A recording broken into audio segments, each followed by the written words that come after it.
What am I doing? Just winning it? Just winning it. You need to make like a geeky game reference though. No, you don't. No, you don't. No. This is a casual conversation. I don't know how to start this. So, welcome to the first episode of DinoPod. Is a weekly podcast, really, where we're going to be discussing topics from Whatever the fuck we want. Any I think wide range, variety of stuff, interests. So this week we're going to be discussing gaming, and in particular nostalgic games and current trends on remasters. And this week we've got myself, Mitchell, Rita, Tim, Kaz, and so we've got all the bases covered. So yeah, let's get to it. What do you mean all the bases covered? I don't know. It just sounds good. Anyway, let's continue. Okay. So, what games have everyone been playing? what is it Right currently? Yes, currently, now, yes, now. Fire Emblem Three Houses. Okay, And and it's great. what is that, only on Switch or? Yes. Ah, It's okay. only on Switch. And it's great. That's all you need to know. That's all you need to know. So what about you? Oh, my obsession is Sims 4. Oh God, Hours Okay. of Sims mate, 4. and that's another one of the. Sims 4. You told me to get it for free. I got it. I'm playing it. Thank you. The problem is I know this is going to sound quite sexist, but I don't care because it's kind of true, and Rita will back me up on this. Every single girl that we know, whenever you say, "Are you a gamer?" No, I'm not. Sims. No, I'm not a gamer. I'm not, and I'm like, oh, they say I am a gamer, and we say, what do you play? And they go, Sims play is really Sims. good, and then we're just like, that's Thank not a you. gamer. That's just kind of a person who plays What's games. the point of Sims? To be fair, Sims is okay. Sims is a great way to build a house, And it's very therapeutic. Wow. but I think the problem is people that we know don't use Sims to build houses. That's like interior design. That's fun. Oh no, Sims is where you put somebody in the room and then you put the oven in the fireplace and then you kill them off. Yeah, that's what I Okay. like about Sims. You know, it's in some ways it's realistic. In some ways it's quite unrealistic. What the Sims There's do. nothing realistic about Sims. Yeah. No, Other the- than people live in houses, I guess. The whole basis of what people play The Sims for is purely just to kind of replicate a life they can't make because they're really sad. It's true. They're just thinking, right, I can't. My life's a fucking shambles, so let's just make a life that is very easy, But sometimes And it then can kill be the very people. and then just kill them. I'm If you like, get fed that's up, very then- sadistic. Well Sounds done. about right. Yeah, it's true. But I say, Kaz, have you ever bought any expansion packs? I Please don't have. say no. I have. No. I think. Well, So actually, no, it basically, wasn't. It was a free they're one. selling you a game that's not finished, and then just selling you the rest of the game It was part Okay. by the part. expansion Okay, pack. I'm gonna. It was the Christmas pack. I'm going to defend EA on this one. The reason they did this is because what they used to do is they make Sims 1, Sims 2, Sims 3, Sims 4, blah, blah, blah. But now they've said that Sims 4 is going to be the last one they're making and they're just going to make expansions for it. Makes sense. If the game was free, or if the game was always free and then you had to add the expansions, fair enough. But the fact that they're still charging for the game and then charging for expansion packs and then charging for But the updates. expansion's some like, prices. here, now you can have dogs. And then the next expansion is, here, now you can build a house for that dog. And the next It's expansion, basically now all you the can stuff- have toys for the dogs. It's all stuff that they should have added from the very beginning, and then mean, instead look of at doing that, they 3DS. just They're just milking it. yeah. But that's the thing. If the game was free, I would say, okay, this is how they're making money. You buy it if you want to. If not, you've got the main game. But because they're still charging, I think £30 or £40. That's bullshit. That's why I said to Kaz, I recommended to get it when it was free. I would never pay full price. Ever. And you see, EA know that people would pay for these packages, these add-ons. It's, you know, because they do it in a certain way. You think, oh, I really want that, I really need that, and people do it. People fall for it. And I think, you know, in-game add-ons is a rip-off, personally. I mean, do you know, the biggest problem with the whole gaming industry at the moment is that they're purely looking at it from a monetary standpoint instead of looking at All of them. okay, the majority of games companies nowadays built up a reputation from years ago where they would just sell like a PlayStation 2 game or a PC game where you buy it, you play it, and you're done. Whereas nowadays, you buy it, you potentially have to wait for updates to get the game finished because they release it or whatever, and then just add loads of add-ons. Call of Duty is probably one of the worst, where you have to buy expansion pack, like map packs, and you can buy skins and all of that stuff. The only place that I feel that is acceptable, if you ever play Counter-Strike Global Offensive, CSGO, you buy the game, and then what happens is, once you bought the game, there's no way of getting a competitive advantage. All they do is have skins for your weapons, and then you choose what you want to do. If you want to go and spend £100 on a knife, you can, but it gives you no competitive advantage. That's fine.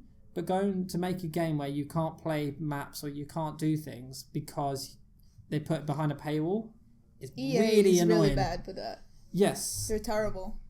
There is one game that actually has good add-ons, and that is when Rocket League do their season pass, like the 80s season. Like if you wanted to put something on your car, if it's something to do with 80s movies, or if it was to change up the tyres, or change up the colour of the car, or just put little things on top of the car, the only way you could have got it is to actually get points by winning goals in the actual season. And the more goals you get, the more points, the more tickets, you can then purchase them instead of having to pay for them as actual add-ons. Fair enough. That's quite good. good. The game that I've been playing most recently is World of Warcraft Classic. The people say that game, since it came out 15 years ago, is a rip-off because you have to subscribe to it monthly. I would usually agree, but when it first came out 15 years ago, I would say yes, that's fine because you having to pay every single month to play a game that you've already paid for. And back then that was bad. Nowadays that's £10 a month is actually really good value because you can spend all day playing it and you're always getting updates and you can always log in. Whereas other games now you buy them and you've only brought a quarter of the game. It's like I look at it looked like a pizza. If you paid full price for a pizza, you expect the full fucking pizza. Now they just give you like 4 slices and say the rest will come later and you have to pay for it. You're like, that's bullshit. I brought a pizza. I wanted it. Okay, look at this way. You look at that. You know, the game you just mentioned. It's £120 a year. Yeah, for a game. That's true. The difference is that you can rely on them always having updates that you don't have to pay for. The servers are well kept, and the type of game it is okay for subscription because let's say a normal game you might play for 40 hours. This game you could play for 40 days, 400 days, 4,000 days, and you've still got stuff to do. That's why that type of game is fine for a subscription, whereas other games where they just keep adding stuff is just absolute bullshit. Absolute bullshit. So I just kind of think the resurgence of nostalgic games, I honestly believe, come from people hating the fact that back in the day, I think we can all agree, back when you had your PS2, you go to Game or you go to Game Station or you go to a store, you purchase a game, and then you go, right, I've got the game, I can put it in my CD drive, I can start playing, and everything's there, everything works, it's all been tested, good to go. But like I say, nowadays it's completely different. So I think... Well, there were still bad games. Oh yeah, I'm not saying there wasn't bad games. They're like just released just because, and then they were crap. So why do you think nowadays you're getting Warcraft Classic, you're getting Spyro Remaster, you're getting Bandicoot Remaster, I bought the original PS1 games. Yeah. I literally go into the store and get the brand new, newly released PlayStation 1 games. I had Spyro, and I don't know where it is now, but I had Spyro the Dragon, didn't have Crash Bandicoot. I know they've remastered Medieval, which is such a great game. I've never actually played the PlayStation 1 game, but I have played the demo. But why do you think that? Obviously nostalgia sells. I think that's a crux of it. One thing for nostalgia sells is because if you wanted to get the original PS1 game, they're quite expensive. They're quite rare to get now. But that's not. That's one thing. Yeah, it's true. But if you've seen the prices of some of these remasters, they're more expensive than buying the original game. So why do you think Why do you think that they're so popular at the moment? Why, other than just trying to relive your childhood, why do people spend hours playing these old games that they've already played?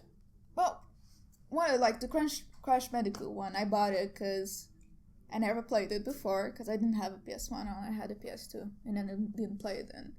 So that was the thing, well, I've never played before, why not try it? I didn't like it. But I think a lot of people, either they got rid of their older consoles and then when they went back into gaming, they couldn't really... Or in most cases, get a an lot of the original people one. playing the PlayStation 1 games back in the day would be showing it to their kids now. Showing Very this good is a point. game I used to play as a kid. Now they're going to play it, and also a lot of them do update the graphics and they do look better. They do Do Jack and Daxter ones, Yeah. those were really good. And I still have them for PlayStation 2, and I still bought Would the ones you for would you PS4. want, okay, if that's the case, would you want, when they re-release these remasters, would you prefer them just to release the game how it exactly was, so the original, literally take the original game and make it work on your PlayStation 4 or Switch? Or do you like the fact that they're updating graphics? Do you think you could take your PS1, slap it into your PS4, put it on your big screen TV and be happy, or do you have to have it remastered and changed? I prefer that idea of just putting the PS1 in the PS4, because then that's proper nostalgia, because that's what it used to look like. That's what you saw as a kid. And the remastered. But then it's just selling you a very old game for the price of a current new game with better graphics. I think the ones that are coming out, Lion King and Aladdin, so they have the option which you can play, which remastered they look better, or you can choose to play the old graphics, I think. Here's a I'm not question. sure, don't cut me on that. Here's a question. Which game that hasn't been remastered would you like to see make a comeback? Oh, Grand Theft Auto San Andreas. I don't care. That everyone would agree. Grand Theft Auto San Andreas that looks like Grand Theft Auto 5 graphics. We would all agree that would be absolutely amazing. Yeah, that I would be agree. pretty fun. And what about, let's take, for example, would you like them to do the PS2 trilogy, like the PS2, the GTA 3, Vice City and San Andreas? I think That would be pretty incredible. that would be amazing. And imagine they did bring that out on the on your phones, and it was okay. Did anyone play it on the phone? No. No. No. No. When I first got my iPhone 4, that was one of the first games I purchased, which was GTA 3 on the phone, and it ran really well, but the graphics were still the same. Yeah. So I don't see why they don't just remake those games in high definition. I think, like you say, nostalgia sells, but it's not nostalgia for Grand Theft Auto San Andreas and Vice City and 3. It's just because they are actually really good games. There is talks that they are trying, well, I don't know if it will go ahead, but there's talks about remastering some of the original Tony Hawk games, which I loved playing as a kid. I loved playing the PlayStation 1 games, Tony Hawk Skateboarding, the Pro Skater. But the thing is, if they remastered those, they will pretty much look exactly like the most recent games that they've had, like Downhill Jam, which is a really good game, and they had one for Wii. It will just be the same graphics, and there won't be much difference if it was a Tony Hawk remastered. Like Tony, I don't know if they still release games, but a lot of them every year, basically the same game. Yeah. Just a better Just a graphics, few which is what different mods. FIFA does. Downhill Oh my Jam god! is different. FIFA. I'm sorry. There's way too many. And not even that. They are the same people. They are selling to the exact same people who go out and buy a phone every year just because it's got a little bit different. They're the same people who get swept up in the whole, I must upgrade, I must be the latest person every single year. They are the same people. Says the person who's got pretty much every single FIFA. The last FIFA. I was going to say, fucking me, what? No. The last FIFA that I've played was 2004. Would you, okay, Tim, would you still play it? Would you still play FIFA every year if they only did it every 3 years? Possibly, yeah. But I feel there is a need for a new FIFA every year because there's lots of new features, there's new teams, new content on there. Wouldn't you? Okay. Wouldn't just If an update EA be better? won EA, would you think another company would go, right, you buy the game, you buy FIFA, and then each year they would have an expansion pack for that year for, say, 20 quid? I would do that. That would work. Wouldn't that be better than trying to re-release it every year and put little bits different each year? I don't think that makes sense. Obviously, people are going to buy it, but... Because I guess a lot of the draw is like teams change every year. Players change teams, and so that's, I guess, why some people would buy it so they're updated. But like, I think that could come with like just DLC the next year, not the entirely new game, which is 95% exactly the same from the last year. Yeah. There'll be... What ends up happening is like, oh, this year PlayStation have paid us stupid amount of money, and so we're getting it exclusive to this console. So you buy that, and then the next year Xbox might take over, and then you think, actually, I need to buy an Xbox this year. And when you say that, I don't like constant exclusives. It's like on Xbox you've got obviously Forza Motorsport, and PlayStation got Gran Turismo.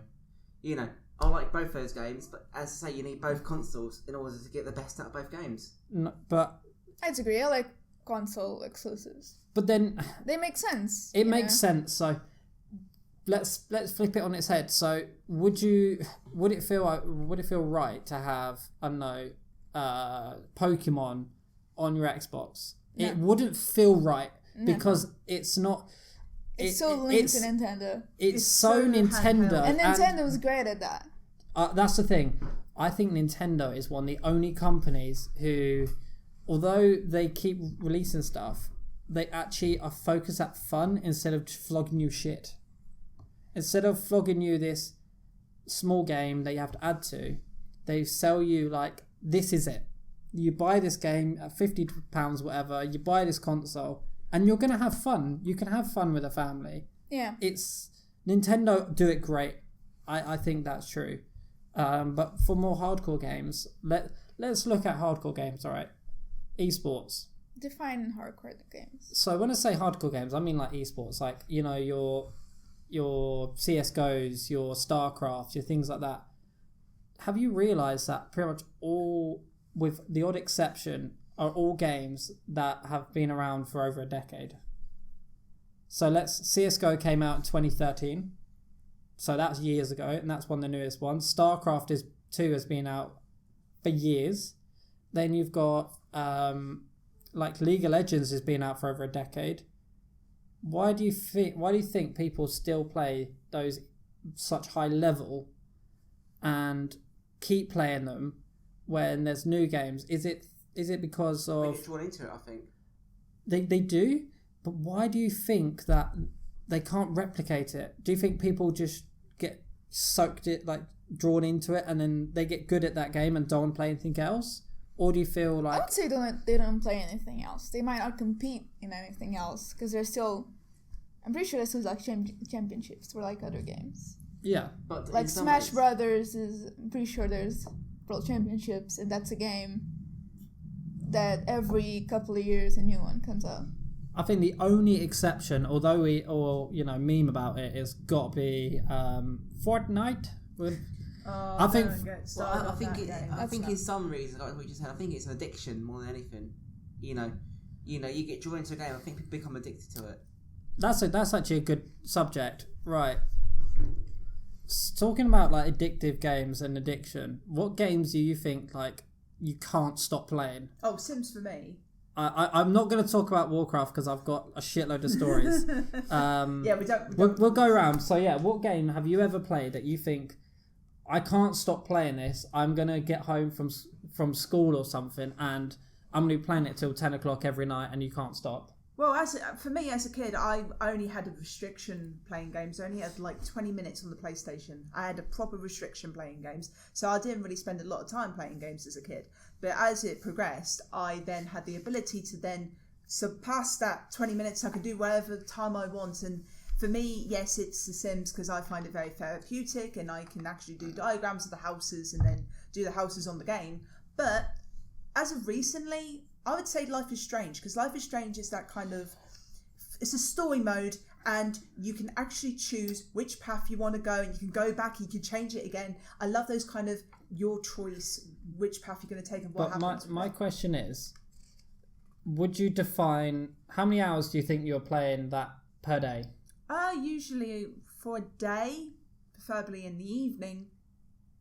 Sometimes I can end up playing for like 6 hours.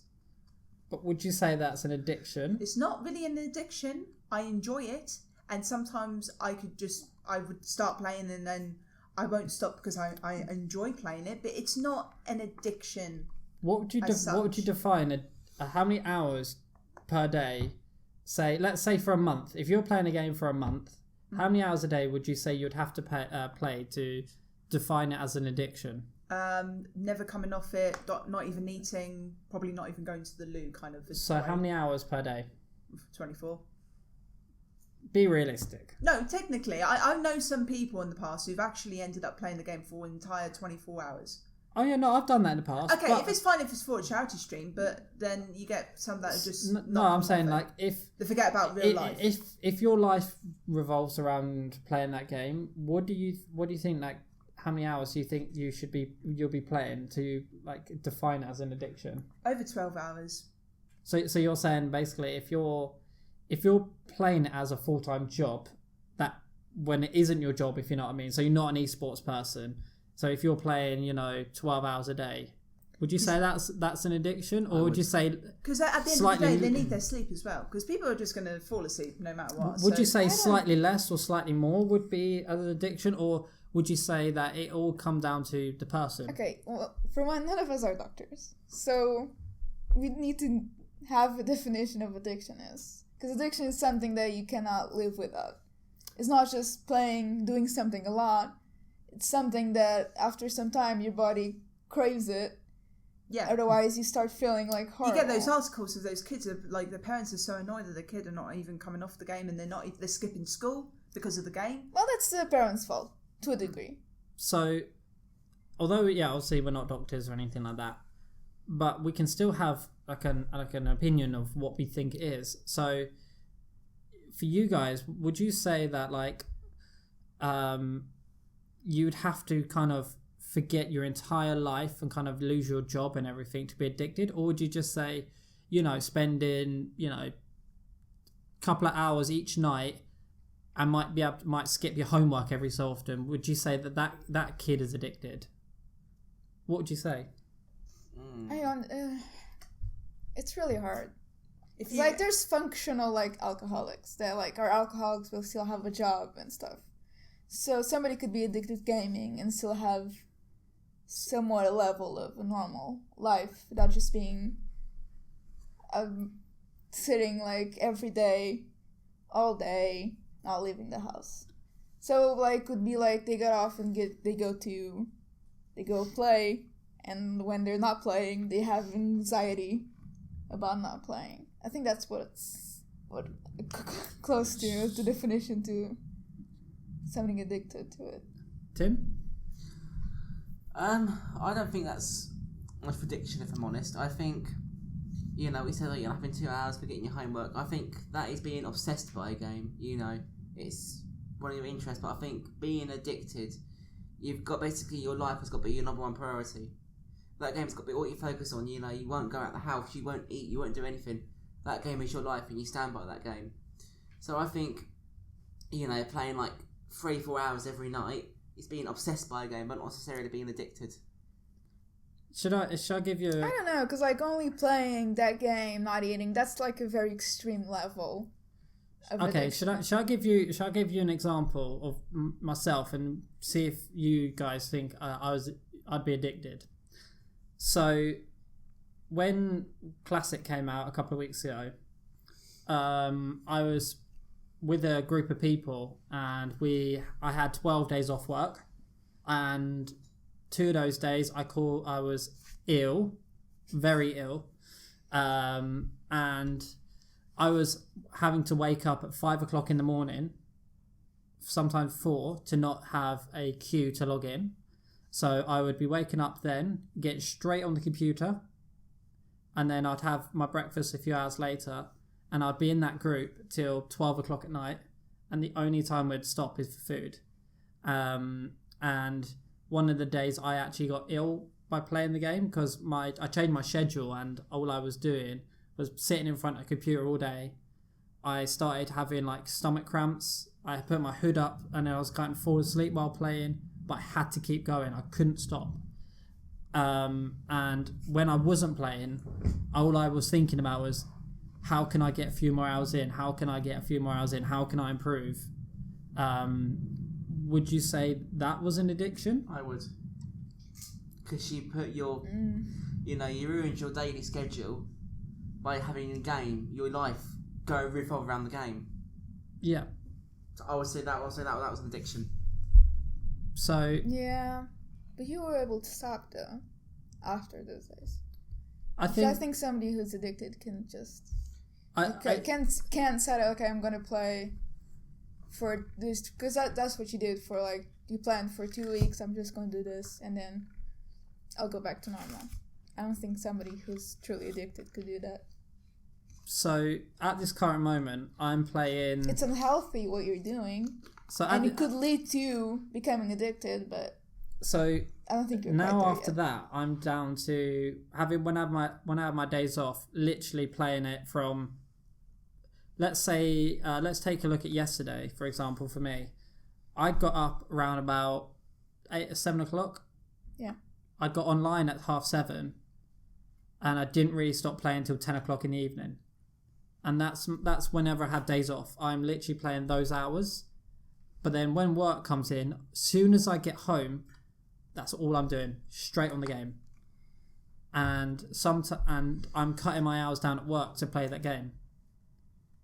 And I've got to a period where if I've got to log in, I'm using like a team viewer to control my computer so I can dodge the queues and things like that.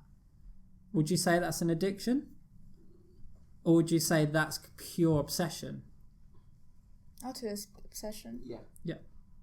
So what about you guys? What's the longest you've played in a day? I don't know. Like, probably like 10 hours. Yeah, like on the first day that I've got the game. But then, like, when I start getting headaches quite easily. So I have to stop for a couple of hours. What game was that? Well, more recently, Fire Emblem. I've played quite a lot since I bought it. And I didn't bought it on launch. I bought it 3 weeks ago? What is that? That's a computer going. Go switch it off. Please. Please. So, like, I think I played, like, 10 hours the first day I got it. And then I slowed down once I finished the first playthrough. I mean, a game that I'm weirdly addicted to is Foot Manager. Yeah, we know that too. Yeah. I could, probably do easily 10 hours in a day, and you could easily spend up to an hour and a half just getting your transfers and tactics right. But is that for you, because you play it on your iPad a lot, don't you? Yeah. Do you think that it enables you, I say the word enables, you to play it more than you would normally if you was on like a PlayStation? Yes, so I would like take it on car journeys with me, I play it in the back of the car, I mean, even when I went away, I was away from Wi-Fi, I was away from computers. Still had my iPad with me so I could play the game. And how'd you play it without Wi-Fi? Because it's like an offline game. Okay, never mind that. But would you say that's an addiction? Because what would you say in that car journey? What else would you have done? Probably just sat and listen to music and. So what's the difference? Well, I got to a point where you're not bored. That's the difference.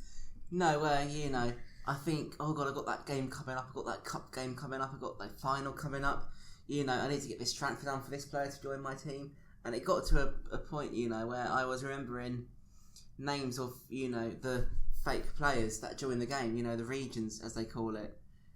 And it got to a point where I was weirdly obsessed by it.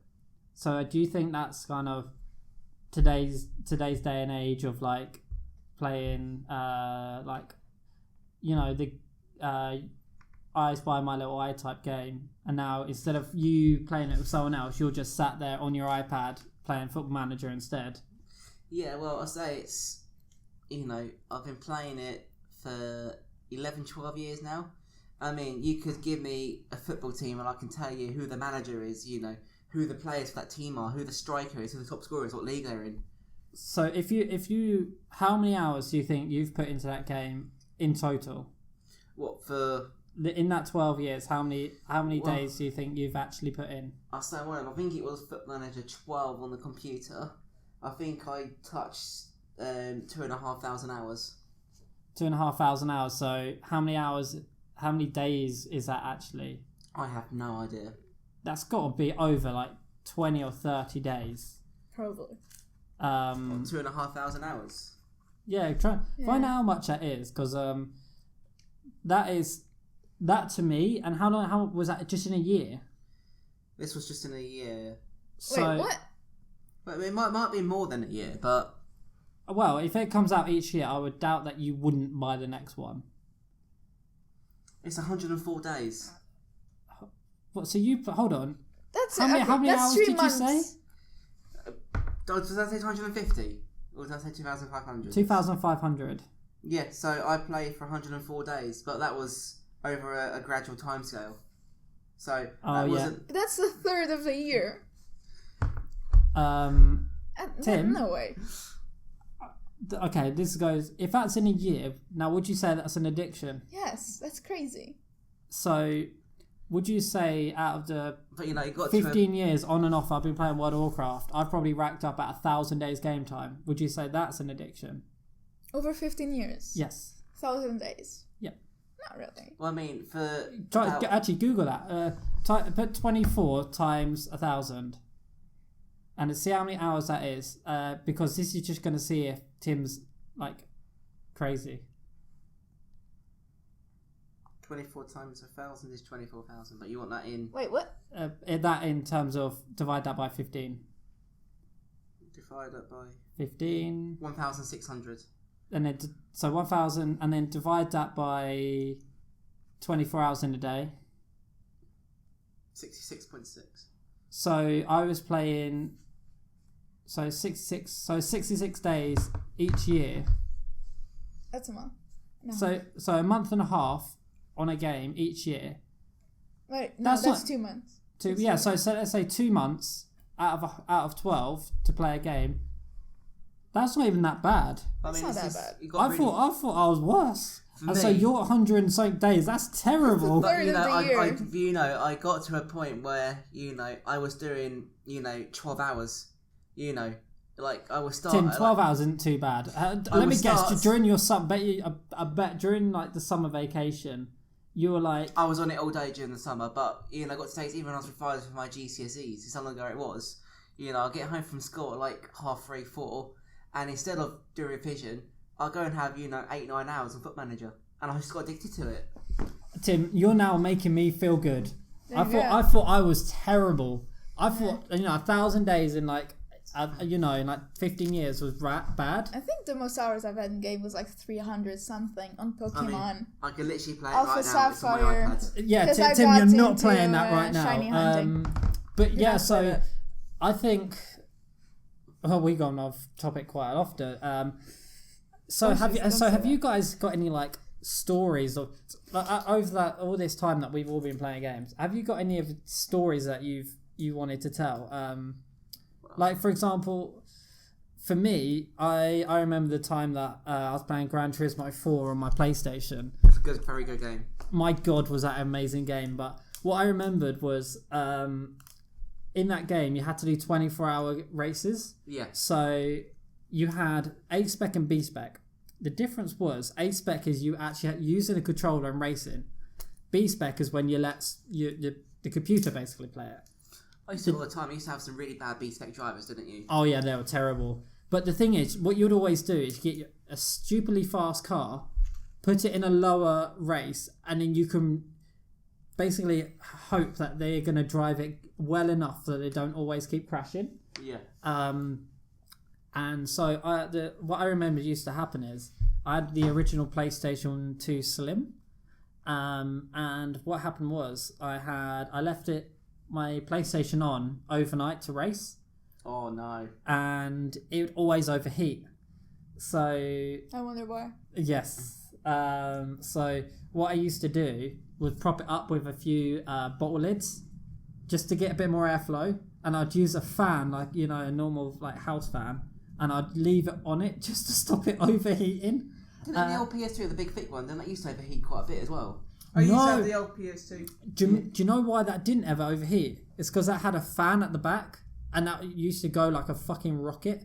The PS2 Slim was so small it would always overheat, and the battery pack I think had problems. Yeah, because Some of them have problems. I remember that because me and my neighbor, we had PS2 Slims, and his mom checked both of ours, and his had to be recalled to get a new battery pack, where mine was fine. So Yeah. it wasn't all of them. There was a couple of them that like had the issues, like, could explode, please send it back. Please send it back. I remember used to have the big old The thick PS2, big but that thick went, with two C's. yeah, that went completely bust. I remember going down to Argos with my dad and brother and picking up a PS2 Slim, and we get the box thinking, is this it? Yeah. It just...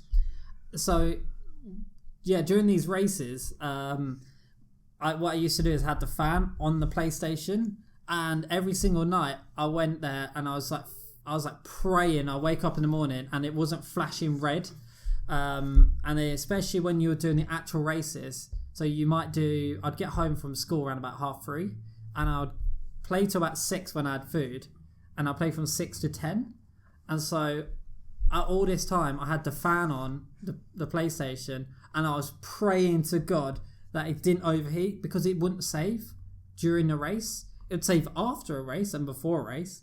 And so all I was doing was praying to fucking God it didn't. I remembered one time I had a 24-hour Le Mans at Nürburgring, and I think it was around, I can't remember how many hours in, but I had spent about 2 or 3 days doing this, so I must have been, probably 12, maybe 18 hours into it. Turns off.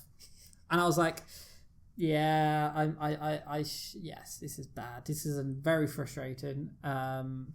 So that's probably the story I remember the most in terms of non-World of Warcraft. What about you guys? I didn't really have any particular stories about my gaming. All I know is that I am a PlayStation girl. I love PlayStation 1, and my dad actually got me into PlayStation anyway, because he was a gamer himself. He had the PlayStation 1. He would play the games. He bought the console when it, roughly a couple of years after it came out, and he got me into games. I remember for one of my birthdays, I can't remember which one, I actually got Spyro the Dragon on PS1 and Hercules on PS1, which I still have the Hercules game, and it's just... Do you still have the Spyro? No, it's lost. I can't find it. I'm still searching for it to this day. But one of the other things my dad loved collecting whilst playing the PlayStation 1 was the PlayStation magazine. And in every single magazine, you got yourself a demo disc.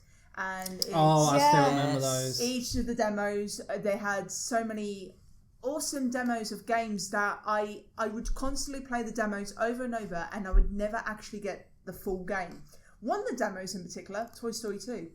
Hey. Buzz Lightyear to the Rescue. One of my favourite PlayStation 1 games. What, is that on the PS1? That is PS1, yeah. I think some people have actually wanted that to be remastered, because it's a very, very good game. I've got a little story about that game in particular. Back in the day, I used to go to when my mum would go to work, I'd have to go to a thing called Blast Club. It's basically for like kids when their mum goes to work. You take them there and then they look after them. This was when roughly the PS2 came out. They still had a PS1, and they had Harry Potter and the Philosopher's Stone game, and it also has Toy Story. And one time they did a sleepover type thing, and they brought the big fat TV out. Do you remember the huge TV you'd have? It'd be like 22 inches, and it'd be about 10 inches thick. They wheeled it out, and all the other kids wanted to play games on it, and all I wanted to do was to play fucking Rex on Toy Story, and spent probably the entire night on it. And then the teacher had to come in and basically tell me, you need to go to bed. And I was like, no. Fuck you, I was like, fuck you, bitch. I'm going to sit here and play it. And then I brought my own games in once, and they were like 16, like either 16 or 18 plus games. And I got really bad in trouble because they were a school that you couldn't play games that are older than your age. And so I brought in like Medal of Honor and, you know, fucking... Oh, I got the original Medal of Honor. And all the time that they would do it, they were like, Mitchell, you can't play this. I'm like, yeah, but I'm allowed. These are my brothers. I'm allowed to play. It's like, you might do it at home, but not in here. I'm like, you turn them off. I was like, oh. And then I put my memory card in when I take it to the school, and we'd always play it as like a multiplayer. And I remember one time we was playing, and one of the kids' parents came in and saw that they were playing a shooting game and hit the roof because they weren't allowed to play them. And at that point, I wasn't allowed to bring any game in. I couldn't bring my memory card in. I got in trouble, and then I went home and I just probably played about 7-8 hours straight. I was like, fuck you, bitch, I'm gonna play it. Did any of you play Monsters Inc. Scare Island? No. Yes. I remembered I had it, but I don't remember any Pixar games, right? Like, it's a good selection of Disney games that was on PS1. But one of the things I loved with the PlayStation demo discs was, like, one of the games on the demo was Pandemonium 2, and I actually had to pay slightly more just to buy the full game, and then realising that it's actually quite hard. It's an actually quite difficult leveled game. The one I played, the demo, was easy, but the full game was like, oh, I paid loads of money for this. But one game in particular, which still in its original case, which I love to this day, was Hogs of War, with the pigs, the war, voiced by the late great Rick Mell, which is underrated. Everyone just thinks of him as just actor, TV and stuff. They forget Hogs of War. As you said that, do you feel like games have become easier? No. Do you think that... Depends on the game. Like, there are games that are like easier, the games that the are frustration. harder. Do you have to always, like, with PlayStation, where you have to keep pressing the button, and you, like, sometimes you hold the button down to make the car faster? That theory of, if you keep holding the button down, it'll just make it faster. But it doesn't really it's not true. No. The reason I'm saying this is because now, do you feel like single player games have become a lot easier? Like, I still remember playing Abe's Odyssey. That game, I think it had three different difficulties. No matter which difficulty you put it on, it was difficult. Whereas now, you buy a new game, you can set it to super easy, and you can literally just walk through everything. Well, you didn't find it that easy when you played on the classic. You're 15 years older, so... Hey, I was a good gamer. Hey, I saw you fail on the PlayStation console. Hey, back in the day, I was one of the best guilds in the entire world of Warcraft, mate. Don't you worry. Still not. I'll tell you, one game I remember struggling at was the very last mission of Simpsons Hit and Run. Oh, what, the little escort thing where Alien Autopsy. I remember me and my brother took in turns to try and get that done, and we just couldn't do it at all. It was, very frustrating. We even called one of my friends round, Hannah, who literally lived 2 doors down from me. We even got her round to have a go. She couldn't do it, and we spent hours and hours and hours of trying to do it. So my question is, although you say games haven't become... Is that hard or just bad game design? No, it's not that. I was saying, do you feel like games have become harder because you have to play online against other people? I don't play online games, mostly. So, do you think like the single player games, like what you play, are still quite difficult? And do you feel like they might have become easier because we can Google everything? Well, that's one of the reasons. Like, 20 years ago, if you didn't quite figure out a level, well, that was it. All the time when you put cheat codes in the piece of paper and you couldn't remember now the cheats. you can, like, if you can't figure out something, you just go on Google and there's like 150 tutorials. Forums, cheat codes, the whole lot. Did you guys ever buy those like little books? Yes. Yes, I had a few. It was a book about that big, and then it had grey paper, and then all you would do is like a small notebook size, and you'd flick through and you'd find the game you want, and then you'd just hope the cheat codes haven't changed or nothing's wrong with them. You used to get them free from PlayStation Magazine, didn't you? Yes. I didn't get it free. And always, because you'd always lose it, so you'd write on a piece of paper. And slip it inside the game box. The game box. Yeah. And then I guarantee, I'm telling you, lost everyone, including people listening, probably have gone back in time. They've found their original boxes and went, fuck me, my handwriting was terrible back then. I'm not joking. Me and my sisters would play Simpsons. It's one of the road games. Oh, Road Rage. The Simpsons Road Rage. Yeah, that one. And it was on the Game Boy.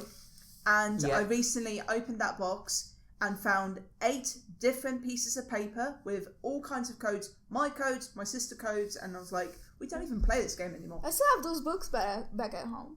And I use it more for GTA. Because then you could have like airplanes. Yeah, I still use and them crazy now. cars, sports cars, and like infinite money. That's because you look at GTA 5, that has so many different Easter eggs as well. Yeah. You got all your missions, but you got a free roam, you got a spaceship parts, going to find certain rare parts of the game. So do you feel like Googling stuff would kind of spoil gaming? Not really. Do you feel like... Not really. Okay, so let's put it this way. If, for example, you were playing a really difficult game and you weren't allowed to Google it, and then you finally succeed, would you feel better than literally just whipping out Google and going, how does one do? And then just following the procedure. Or but that's about like personal responsibility. It's like you only Google it if you want. You're like not obligated to. Without Google, I wouldn't have realised the many Easter eggs there are on GTA 5, and the fact that GTA 5, a 2013 game, is still popular now. I think. True. There's still stuff on there which I got GTA 5 when it first came out on PS4. And I remember I'm still playing it now. There's still new stuff I'm finding about the game. Cause like if you go look for something, then you can't blame the game or the people if you find it and ruin for you. Same with spoilers for movies. If you go look for them, they spoil the movie. And do you watch any gamers? It's your fault. Do you watch any gamers that kind of like they play the full walkthrough of a game, and they even do these separate videos where they actually show you where the references are, where to go, and all these kinds of things. I've watched some of them. I wouldn't say I watch it regularly, but I've watched some of them. Sorry, there used to be a YouTuber my brother used to watch all the time called Nerdcubed, and he would do walkthroughs of every single game.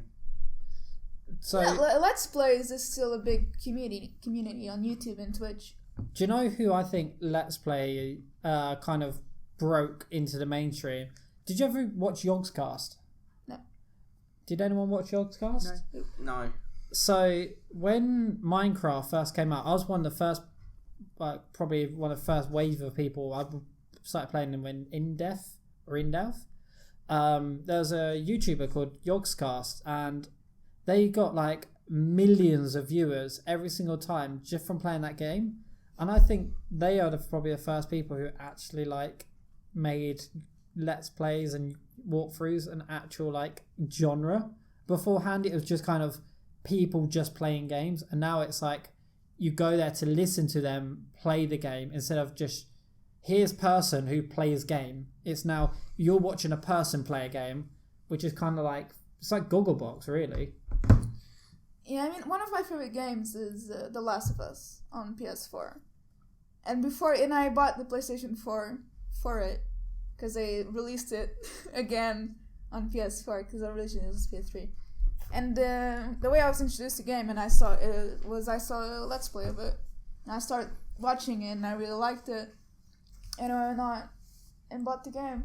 Okay, so we know all about watching games on YouTube, but how many of you have got stuck on a certain part of the game, watched it on YouTube, and then thought, how stupid am I? I actually was watching one. I don't know who it was, but I have been stuck on a level on the PS2 game Beyond Good and Evil, which I love that game, and I actually watched somebody play that level, and I didn't actually copy it because it was really difficult for them to play it. They struggled. They spent hours trying to get past that level, and I thought, right, if they can't do it, how am I going to get through it? Yeah. Do you know how we're saying that back in the day you didn't really do this? Like, back in the day, like when I was playing Counter-Strike and World of Warcraft, and still am. The thing is, I think for computer games it's different because you're already on the computer. You're more likely to. I think computer gamers are always more likely to turn around to Google because it's there. Yeah. I know for me, when I first started playing Warcraft, I hadn't got a clue about anything what to do. And so far, the fact that I was pressing my abilities in that lot with my mouse, and as soon as you go online, you realise how shit of a player you are when other people basically tell you exactly how to play it, and then you improve. And I think that's something that I never did on PlayStation. Yeah. So do you think there's a disparity between like PlayStation, like PC gamers and like console gamers? I think so. I don't know. I mean, the only game I've played on PC is Minecraft. And it's not like you can Google a lot of stuff. Because you can just do whatever. But okay, I'm a big fan of Pokemon. And I play Pokemon a lot. And I've played several games several times. And I still sometimes go to Google to see where this specific item is. Because I forgot every time. Like, this happens to me all the time. I just forget where the thing is. I have to Google it. So I, sometimes you just forget stuff. No matter how much you like the game I've played or how good at it. No matter how many years you play a game, you and then I always... see it really? I couldn't remember that. And doesn't take away enjoyment from it. At least not for me. So, just talking on that, so is there any games that are kind of upcoming that you guys are really excited for? Not really for me. Not really. Not really. I want to I do play like the old kind of games. Link's... Oh, what's it called? Link's Awakening. Link's Awakening. Pokemon's coming out. I think the graphics look average. Do you know? So those two games, so Zelda and Pokemon. Yeah. What games in the last 10 years are completely new? The Last of Us. So they got Last of Us, but I mean, obviously you got Pokemon, which is from the Pokemon franchise. You've got World of Warcraft, that's from the Warcraft franchise. You've got Link's Awakening from the Zelda franchise. Has there been a brand new franchise and a brand new genre been made in the last 10 years? I wouldn't say genre. Oh But no, I wouldn't say genre, but yeah. The only example. I mean, I want, for example, Cuphead. I haven't played it because I'm waiting for the physical release on Switch. The only game that comes to mind would be Minecraft, because nothing on there was. Everything was completely original and completely unique. Well, building worlds is not completely original. No, it's not completely original, but I'm just saying Just, the characters, the theme, everything was kind of new. And they're adding new stuff now as well. fair. Yeah, and they're still adding new stuff. Whereas every game that we've mentioned today is either getting remastered or they are still using that characters today. But what about VR? What do you mean about VR? Well, VR, because obviously it's still gaming, but you'll actually feel like You're actually in the game yourself. Yeah. True, but if you're okay, we've all tried VR. Yes. So do you feel like that is actually the future of gaming or just a gimmick? I find it interesting. I think it could be the future. Yeah. Not right away because it's still very expensive and there's very And they're still few experimenting games. with a lot of things. But I think in 10 years, I think that it'll be something that everyone has. If that's the case, if you look back 10 years ago, 15 years ago, whatever, would you have seen the uprising of all of the original games being remastered? And would you say, oh, that would definitely happen? And do you think people are underestimating VR? Or do you feel like it's a pure gimmick? I think they're still new. There's still much more to explore. In what regard? So do you feel like more immersive games, more because like a lot of the games right now are kind of demos. We're just swinging shit around with very small stories and stuff like that. So I think. But don't you feel like, Tim, you've already said today, the whole reason you play Football Manager is just because you can go on your iPad and play it now. Yeah. But do you feel like VR is always going to be niche because you have to take time out of your day to kind of, instead of just whipping your phone out or whipping your iPad out, which is what pretty much, let's be honest, most gamers do. But do you feel like VR is always going to be niche because you're going to have to put a headset on, get the controllers out, and take time out to do it? Absolutely.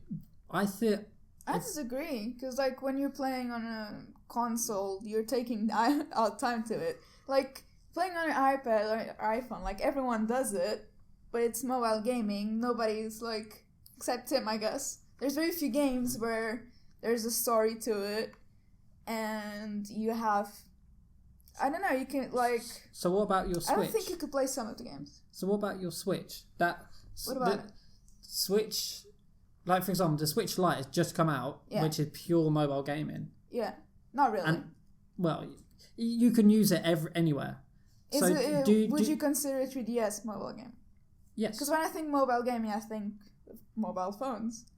No, when most people think mobile gaming, they think Candy Crush. But do you not feel like the future of gaming is going to become like Switch based, where you're going to have like the PlayStation Switch, if you know what I mean, where you're going to have like the PS Vita and the PSP, I think were kind of foreseeing the future, but weren't there enough. Except the PS Vita was a failure. No, this is what I'm saying. I think they were too early. The Switch has made it perfect. I think in the future you're going to have every console mobile based, where you can take it around with you and dock it when you get home. I think that is going to be the future. Kind of like recently, like this week alone, they're releasing Mario Kart on mobile for Android iPhone users. So it's kind of like that started off consoles, you can play with your friends, and now it's like we're going to mobile. Yeah, that's why I feel like the future of gaming is pure mobile, and the only exception is kind of like PC gamers, who are always going to be the crowd that wants the best graphics, who wants the biggest, who wants the best, who wants the VR. I think we're going to come to a point where all it's going to be is kind of mobile games, which is most people, and VR and PC gaming, which is another section of people, which isn't bad either way. You can do both. I think that is definitely because the Microsoft's not going that direction at all. They're going in all digital. The next Xbox, I think they've announced, is going to be all digital, no physical games whatsoever. Which is fine, because that means you're still going to have a console, wouldn't you? You still have a console, but you're downloading. Yeah, but you're downloading to the console to play at home. I don't think mobile gaming, in terms of everything's going onto the phones, I don't think that's going to be the future of gaming. It's going to be a big aspect of gaming, but I don't think it's going to be the future. I think physical is going to fizzle out. Oh yeah, no, physical games, yeah, fair enough. Which I think it's unfortunate, because I really like owning the games. Did you see the uproar with the Diablo Immortals? No. So basically what they did, Blizzard Entertainment have always been a hardcore gaming crowd. It's always been the people who have the desktop, who have the computers, who are super hardcore. That's their fan base. What happened was they announced a game at BlizzCon, so they had a room full of like sweaty nerds. I wish I was there. And they announced Diablo Immortals, which is essentially the new Diablo game for mobile only. Yeah, and everybody hated it. Everyone hated it. However, if you'd have taken that to China or Korea, out there is huge on mobiles. That's what it's made for. And I reckon in the next couple of years, you're going to have everyone completely switch over to mobiles because that's how it's already happened there. You're already seeing that. I don't agree with that. I think more and more they'll invest also on mobile, but I'll never think they'll completely erase their home console. Because it's still huge. Like, yeah, mobile gaming is looked down by a lot of gamers, which I don't think it's exactly correct, but so I don't think they'll switch anytime to just a mobile console. But then if you look back 10 years ago, mobile gaming was, your PSPs and your PS Vitas, and it was a flop. That wasn't... nobody called it mobile. When you think of PS Vita or PSP or 3DS, Game Boy, whatever, it's a handheld console. Nobody called it mobile gaming. Mobile gaming was born out of smartphones with mobile games on phones. Candy Crush and whatever. Candy That's Crush. what started Angry it. Birds. I Angry can't Birds. play Candy Crush. Oh my god. Flappy Bird. When people think of mobile gaming, they think of that. They don't think of the PS Vita or the PSP or the 3DS or the Switch Lite. That's what I'm saying. Well, it's a very big part of gaming. It's your own definition. Like for me, mobile gaming is anything that doesn't require power to the wall. So whether that's your Nintendo Switch, whether that's your PS Vita, whether that's your mobile phone, whether it's your iPad, that's mobile gaming. And that's the future. I honestly believe you're going to see in the future your PlayStation's going to be a portable which you dock. Your Xbox is going to be portable which you dock. I think Nintendo have hit the nail on the head and made it exactly how the future is going to be by making it Switch-based. They hit on the nail on the head with their fan base. Because the 3DS or the Nintendo DS was huge. Yeah, I was very excited when I got my Nintendo DS. Was a failure. So I think they, for their fan base, it's perfect, which is why they released a Switch Lite, which is basically just eliminating the 3DS all completely. So do you think the reason they came up with that idea was purely because in Japan, mobile gaming, I'll say mobile as in mobile phones and things, and is so big out there that even if it didn't work here, so in the UK and the US, it wouldn't even matter? I don't agree with that. Also, I don't know if it's mobile gaming phones is that huge in Japan. I think Japan is still very, that's not, I don't want to say traditional, but very console based. Well, they have arcades still, which are very popular there. I wouldn't think they're mobile gaming. Actually, saying that. And with Korea and China, they still have what gaming cafes? Oh yeah, they still have the net cafes. So I wouldn't say and the mobile. parents that go absolutely berserk when their kids are all playing video games 24/7. So I don't think mobile is still that. It's not substituting any gaming. I think any console gaming or PC gaming. Did you know the biggest set of gamers are the ones that most people don't talk about, which are the Candy Crushers, the Flappy Birds. It's huge and that's they why make tons of money. And when I say the future of gaming, I mean that. I mean that is the future of gaming for the majority of the. As we all know, people like EA, the people like Blizzard, the people like Activision, they go where the money lies. And where does the money lie? But also they're receiving tons of backlash because of where they're going with microtransactions, where if you want to walk 10 feet on your game, you have to pay £10. And they're receiving tons of backlash. But that's backlash from normal. Who are they getting backlash from? Are they getting backlash from, I'm going to say it, your mum and dad who kind of whip out their phone and want to, do a bit on their Farmville or want to do a bit of Candy Crush?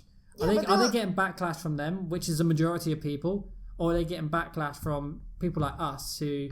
But those majority of people who play Candy Crush or Farmville, they're not going out and buying an Activision game. They don't even know what it is. No, that's what I'm saying. So do you think the backlash is coming from The fan base, that people are actually buy the games. No, not even that. I'm saying that.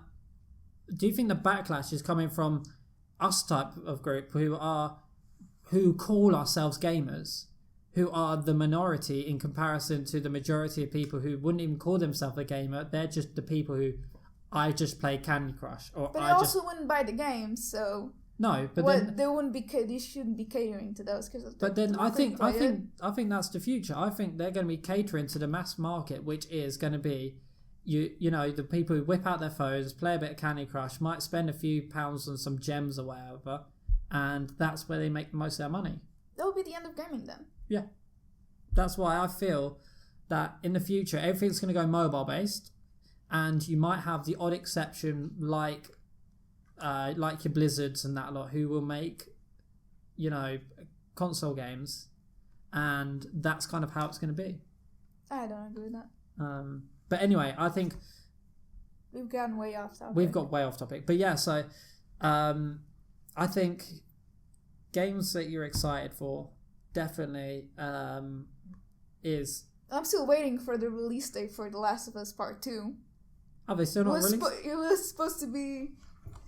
I think when they first announced it was supposed to come out late this year. Now it's next year, sometime. I'm excited to play the Mario Kart because I've been meaning to play the Mario Kart on the console, but that would mean I would have to upgrade. I prefer sticking to my PlayStation 1 and 2, but it's like, oh, if you want to play this particular game, you have to go for this particular console, and it's kind of like, oh, it's going on mobile, I'll go straight to the mobile. And you see what I mean? That is literally the future of gaming. People don't want to spend £200 on a console when your phone can do everything. Yeah, your phone is doing a game that was released 10 years ago. But that's the thing. The new iPhone 11, for example, has a ridiculously quick processor. And have you seen the games that can be played on it? I'm telling you. But are you telling me you're getting an Apple Arcade? The Apple Arcade looks really good. That's why this is why I'm telling you, in the next 10 years, everything's going to be updated to where your phone is going to be as powerful as the PlayStation 4 today, and you're going to be able to play all the massive games. Yeah, that's how technology works. Yes, this is what I'm saying. We're getting to a point where your 4K goes into 8K and you see no difference. So we're going to hit a point where games look so realistic on all devices that spending £400 on a PlayStation isn't going to be worth it when your phone that you already have can do it. Well, you saying that... you're taking granted that the technology on consoles isn't going to advance anymore. Oh no, I'm saying that it will keep advancing, but I think people are going to start realising that when you say that every year though, nobody's going to buy it, it's too expensive, and then not even that. I just feel that what you're going to end up happening is this. 1080p to 4K, you can see a difference. But 4K to 8K, I'm telling you, and I've seen this, there's no fucking difference. So you're going to get to a point where you're going to have a 4K gaming phone that runs at 60 FPS, and you can play every game because it's that powerful. And the new games that come with better graphics are only going to be brought by the PC gamers. Again, you still have exclusives.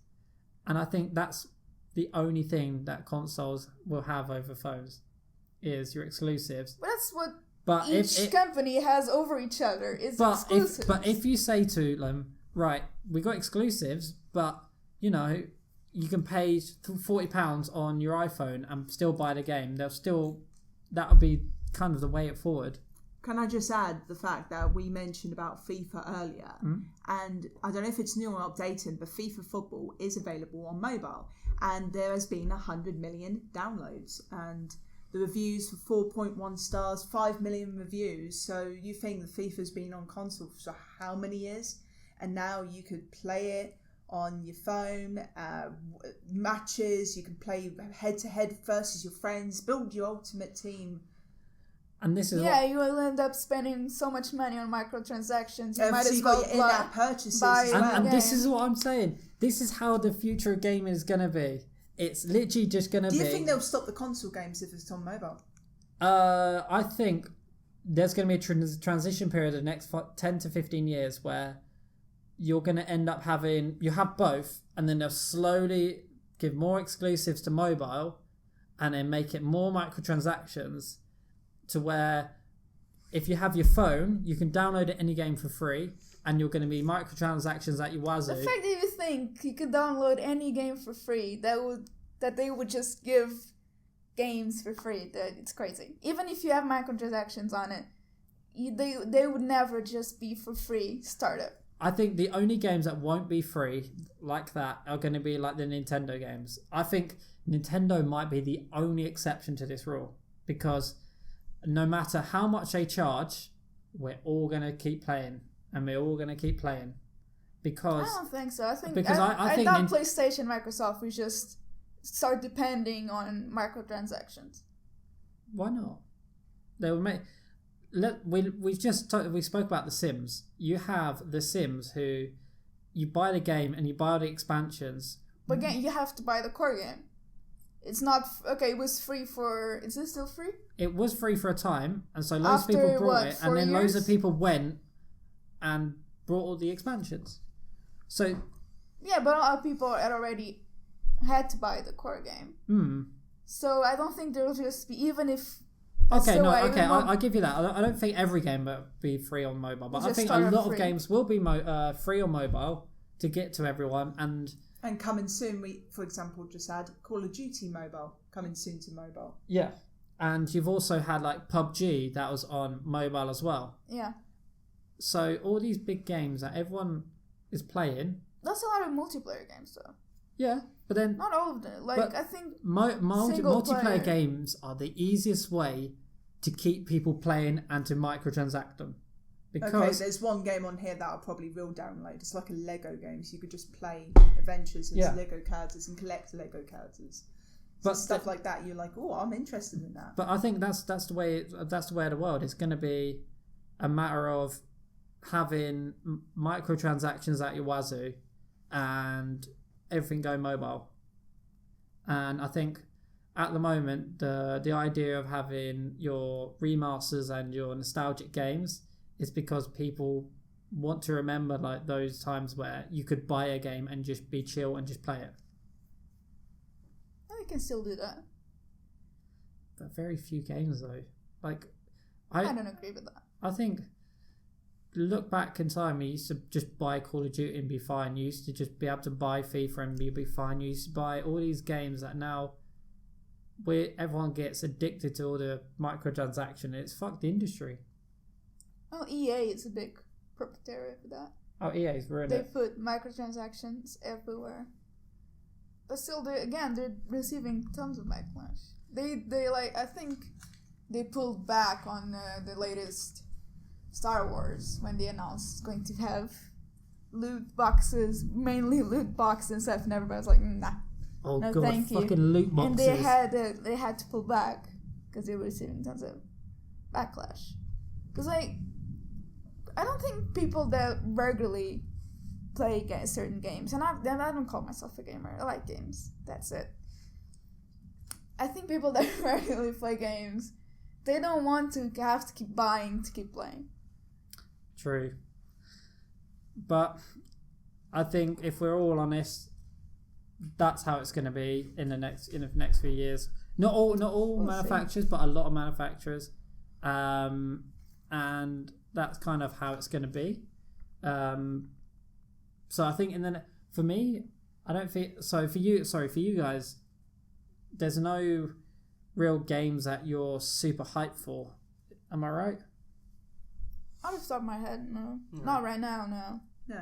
Again, I'm waiting for Cuphead to come to Switch. I want to play that. I'm Yeah. excited for that. I'm happy to just But- play the games that I enjoy playing from time And to time. I'm excited for Last of Us when it comes out. And I want to play Link's Awakening, but money. But money. And the one that I'll play it, but I'm not that excited is Pokemon, because I think they're bit disappointing. Yeah. In terms of graphics and content. But yeah, But like, just because there's no immediate one that I'm excited for, it doesn't mean I want to keep buying them. no. But yeah, I think one thing we can all agree on: the games now have just become a little bit underwhelming, and I don't know. I don't agree with that. I mean, I don't know. What do you mean by underwhelming? I mean, I don't know if it's just because we're getting older or anything like that. I still remember being like queuing outside the local game. Okay, see, I never done that. I remembered when. Okay, sorry. I remembered when Call of Duty, or which one was it? Modern Warfare 2 came out. Yep. Sainsbury's had it on a £20 deal or £25 deal. It was a ridiculous deal. And I remembered getting my brother to queue outside the shop trying to get me a copy, and getting home I was so excited. I couldn't wait. All of my mates were playing. Everything was amazing. And then every year it came a new modern Call of Duty came out, and it just got more and more disappointing. So I don't know if that's because it was we knew what we was getting. Well, Call of Duty is a very repetitive game. Everybody, like, it's the same game. It's the same with FIFA. Like, after they reached, I think, the high point, which was Modern Warfare. And then after that, they've kind of already done everything. True. So they keep repeating it. Which, I've never played multiplayer games that much. I always enjoyed the single player more. Are you okay, Tim? Yeah, my legs ache. And so the games that I remember playing are Jack and Daxter and the sequels. Sly Cooper, my friend had it and we played quite a lot. And I think we remember, like, we played together. It was still single player. We were like sitting next to each other playing, like telling each other what to do. So those are the games I remember more. Yeah. And I'm not disappointed when I picked up Last of Us, which is such a great story. So amazing. When I picked up Super Mario Odyssey, which was my first 3D platformer, because I didn't have a Wii or a Wii U. Yeah, I mean, after this guy's core, but the first console that I had kind of was a bootleg. It was a PS1 that played fake Nintendo cartridges.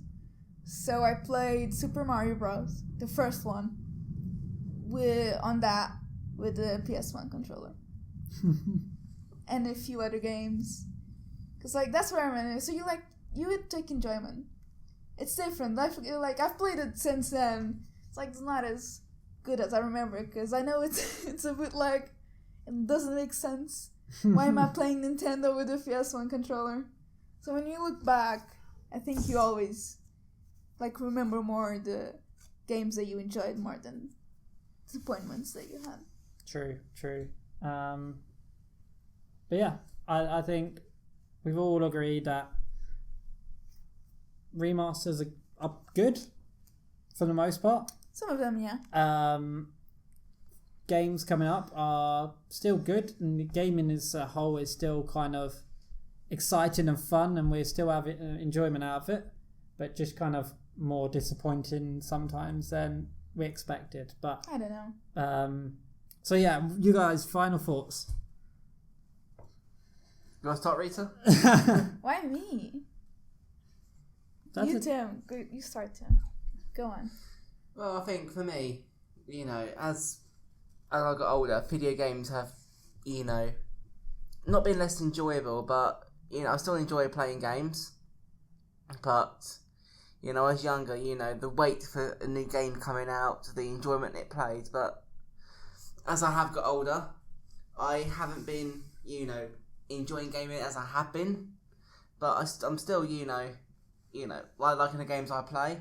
But I'm just enjoying my games at the moment, but not as much as I was. Is that just because you're getting older? Probably. Yeah. Life sucks. I'm working in retail as well. Oh, yeah. You don't get much time. I think for me, I'm actually enjoying games more because you only play Warcraft. I think because I only tend to play World of Warcraft because they re-released the original game that I enjoyed so much. It's actually I've had more fun in the last 3 weeks in games than I have in the past 5-10 years. I'm telling you, it's I don't know why. It's literally once you get a good game from me, I still get so hyped up about it. I think as I'm getting older, I'm actually getting more childish, and I love it. It's great. What about you? Me? Yeah. Final thoughts. Well, I still think games are enjoyable as ever. You just have a different level of expectations. Because when you're a kid, if you've played bad games as a kid and you loved it, because you're an idiot. That's how it works. You're a kid, you're an idiot, so you love some stupid games from some stupid bootleg console because it's fun. And I think games are just as fun as they were. You just have to look a bit harder sometimes because there's so much more variety, which is fucking crazy. You've got all the indie games you can play, which are mega fun sometimes. You've got all of the big releases, which can be fun.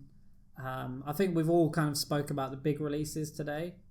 Yeah. We've kind of glossed over the fact that some indie games have such cool ideas that don't... Again, Cuphead. Yeah. Such a cool game, like the graphics. It's not realistic graphics. It's such a stylized game. And apparently it's really hard.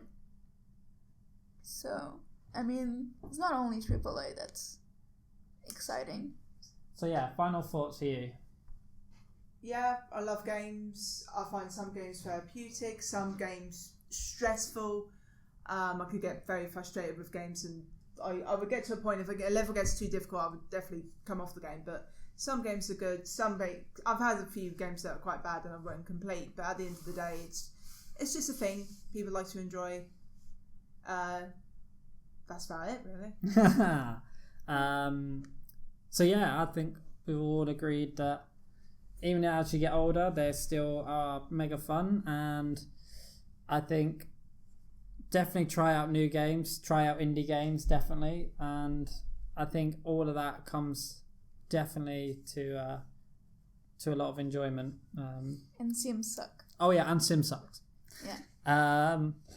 So yeah, I think that's definitely the end of this episode. Next week we're going to be doing an episode on Charles Manson. So completely related, like games. Charles Manson. He definitely had this as his game. Yeah, you can tell that he played Nintendo in his head. Whoa! I don't want to spark any controversy. I'm pretty sure he invented some of the games. Like I definitely think he had he was his a hardcore gamer. Because, games cause violence. So clearly, he was a hardcore gamer. Oh my god, we didn't even cover the Donald Trump game violence. Let's just not speak about him. But yeah, so next week, Charles Manson, we're going to discuss the cases, the trial, and kind of the overall... craziness he was fucking mental. That's all I'm going to say. Tune in next week to find out kind of what the fuck happened to him. If you know about the case, we'll discuss as 4 people what we think his sanity was. Definitely bad, and whether or not the result of the trial actually was suitable for the crimes that he did. So yeah, check out next week. We will be back. And from me, goodbye. Bye. Bye. Bye.